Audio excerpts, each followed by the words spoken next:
Saya Hilbram Dunar. Saya Bayu Oktara. Saya Uli Herdinansyah. Kami Three Speakers. Dan kami juga akan membagikan kepada Anda mengenai beberapa tips untuk bisa berkomunikasi dengan baik, di mana kita awali dulu dengan teori dasar dari komunikasi. Sebenarnya komunikasi itu apa sih? Komunikasi itu adalah apabila kita bisa mengatakan sesuatu dengan, atau bukan mengutarakan sesuatu dengan tepat, orang lain bisa mendengar dengan baik, mendapatkan maksudnya, dan mau melakukan apa yang kita minta. Ya. Nah, ada apa saja materi-materi dalam sebuah komunikasi?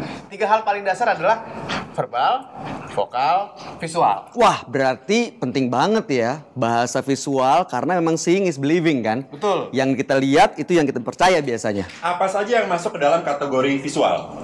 Semua, tapi kita mulai dari verbal dulu. Di mana Baik. verbal itu adalah kata-kata, ya. Biasanya orang berfokus ketika harus berbicara di depan umum itu adalah berfokus kata-katanya. Itu verbal. Iya. Oke. Lalu yang kedua adalah vokalnya, suaranya terdengar atau tidak. Ya, apakah Anda bisa bicara dengan jelas, lancar? Nah, itu ada di vokal. Nada suara, intonasi, Artikulasi.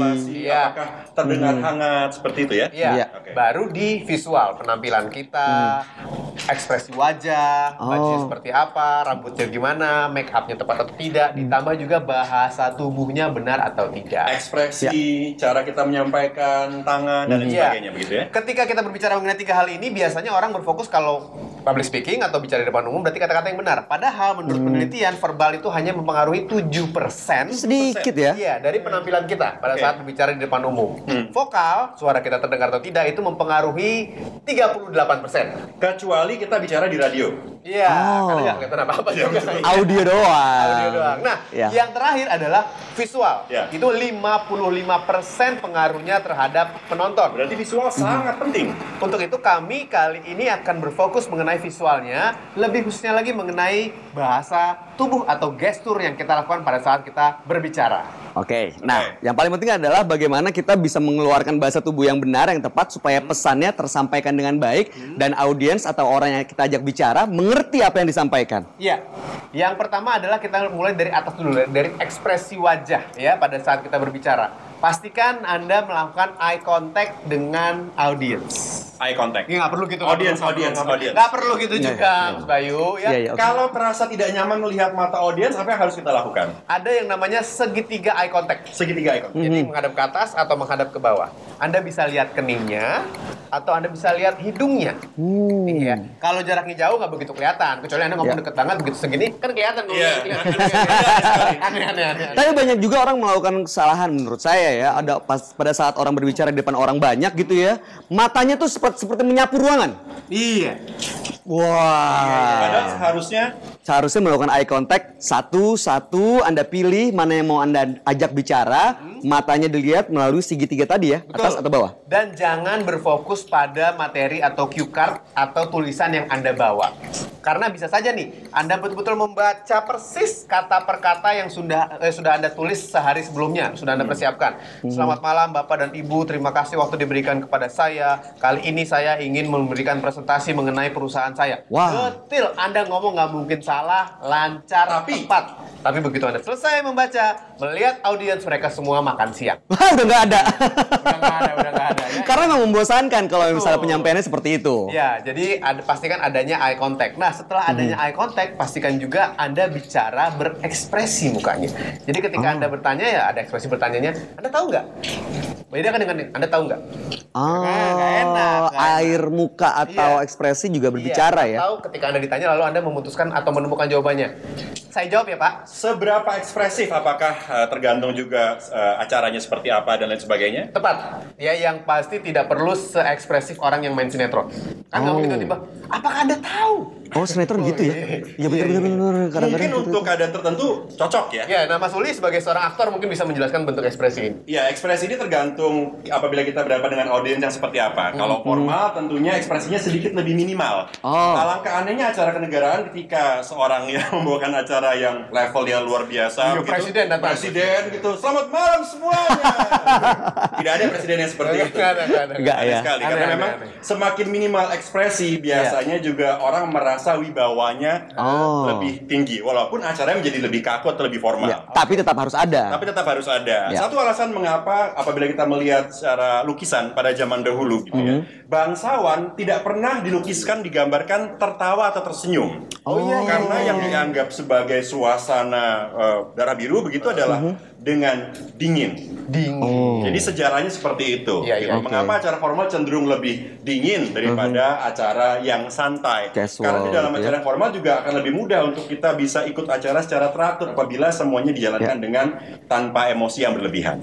Nah, bicara mengenai dingin, ini juga terjadi pada orang yang sedang tidak nyaman. Bukan cuma grogi ya, jadi mungkin takut, panik, atau bingung. Hal-hal yang membuat tidak nyaman ini biasanya membuat orang merasakan dingin dan akhirnya dia mencari kehangatan tubuhnya dengan bergerak. Jadinya Jadi pada bahasa tubuhnya. suka keluar gesture atau gerakan tubuh yang nggak perlu dong jadinya ya? Ada yang gerakannya maju, mundur. Saat berada di panggung begitu Iya, ya? saat berada di panggung. Atau juga kakinya goyang-goyang, ya. Teran. Atau yang bertumpu hanya di satu kaki. Itu menunjukkan Keren sekali. Pertahankan. itu menunjukkan bahwa bahasa tubuhnya Anda sedang dalam kondisi tidak nyaman. Jadi pastikan saat Anda berbicara posisinya tepat, berdiri di atas dua kaki, tegak, dan juga gunakan bahasa tubuh yang terbuka. Kenapa? Satu pertanyaan. Ya, gimana, Mas? Apakah bahasa tubuh ini sebetulnya bisa dilatih? Karena mungkin orang mengatakan bahwa saya bawaannya sudah seperti itu. Ya. Nah, ini bagaimana? Bisa. Jadi bahasa tubuh itu bisa dilatih dan dibiasakan. Awalnya memang susah, tapi setelah Anda tahu teori dan tekniknya, Anda akan merasa lebih nyaman seperti yang sedang kita bagi kali ini. Baik. Tadi saya membahas mengenai bahasa tubuh yang terbuka. Mungkin Mas Suli bisa bantu Ini adalah jelaskan. contoh tertutup. Bicara sambil bersedekap begini ya? Ya, contoh terbuka tentunya dengan terbuka. Terbuka ada dua cara. Yang pertama, secara fisik, secara gestur kita lakukan dengan terbuka, dengan senyum, dengan mata ada eye contact atau ada pandangan mata, dengan tangan terbuka, dan juga secara mental dengan kita atur apa yang kita rasa secara mental sebelum kita berbicara. Ya. Kalau kita sudah datang ke panggung dengan secara mental keinginan untuk menyukai audiens kita, tentu akan lebih mudah untuk berbicara secara terbuka kepada mereka.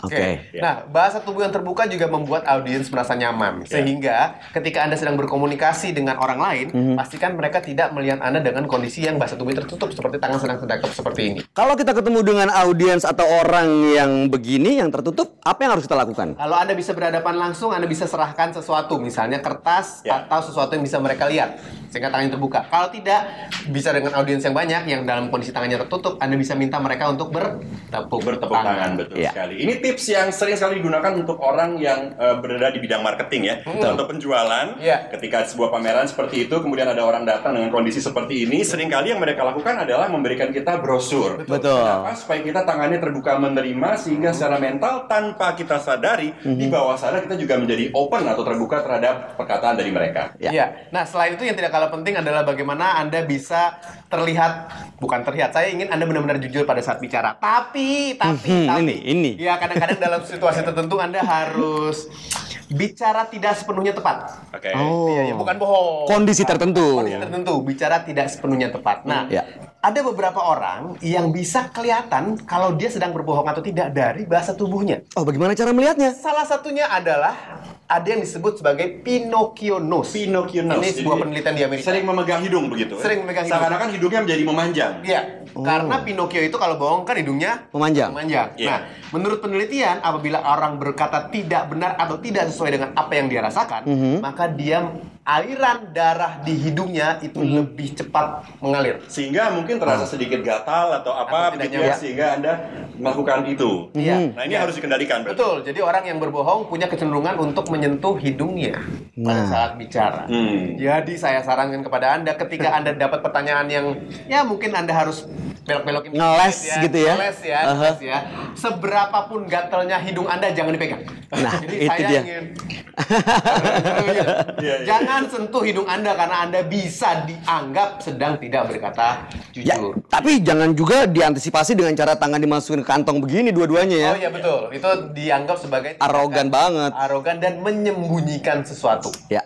Gunakan bahasa tubuh yang terbuka dan yang tidak kalah penting adalah usahakan Anda bisa menghadap kepada orang yang sedang Anda ajak bicara atau orang terpenting dalam ruangan tersebut. Menghadapnya bagaimana tuh menghadapnya? Ya, tepatnya pusar atau udel Anda menghadap ke orang tersebut. Iya.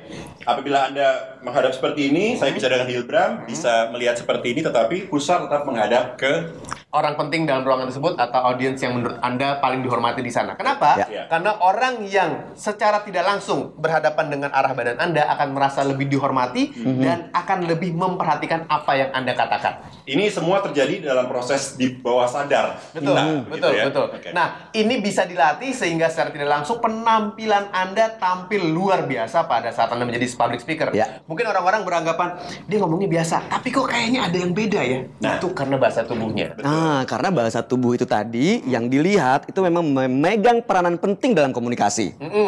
Sehingga setiap gerakan yang Anda gunakan itu berguna, bermanfaat, dan membuat orang lain tertarik. Dan yang paling penting adalah jangan lakukan gerakan yang sama berulang-ulang. Apapun itu, karena sangat amat mengganggu audiens. Misalnya, Anda berulang-ulang membutuhkan kacamata. Nah, Ngomong atau garuk-garuk. garuk-garuk.